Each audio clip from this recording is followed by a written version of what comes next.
Welcome back, plant lovers. Today we're talking about a classic favorite, the variegated spider plant. Famous for its striking foliage and air purifying properties, this plant is as practical as it is beautiful.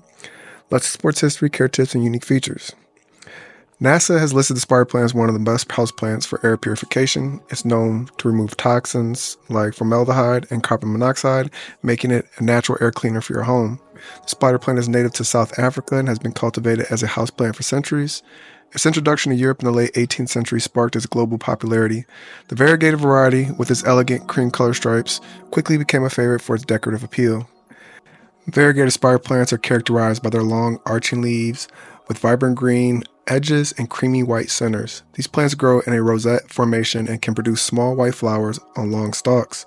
From these stalks and tiny plantlets, or spiderets, emerge, which resemble baby spiders dangling from a web, hence the name spider plant.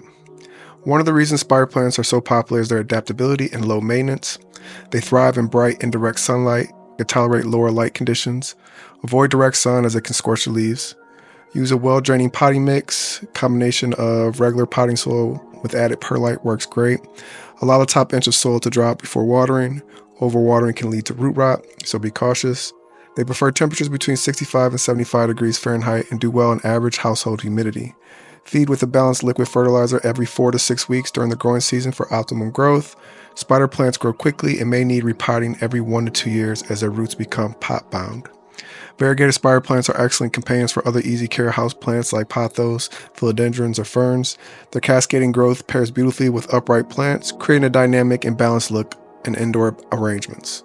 One fascinating trait of the spider plant is the ability to produce spiderets, baby plants that hang from the parent. These spiderets can be rooted in soil or water to create new plants, making propagation effortless and fun. It's like a gift that keeps on giving. In addition to being a visual delight, spider plants are practical houseplants. Their air purifying qualities make them ideal for bedrooms, offices, and living rooms. Plus, their cascading foliage is perfect for hanging baskets or high shelves, adding a touch of green to any space. So there you have it, the variegated spider plant. It's beautiful, low maintenance, and even helps clean the air in your home. What's not to love? If you enjoyed this video, don't forget to like, subscribe, and hit that notification bell for more plant care tips. Thanks for watching. Happy growing.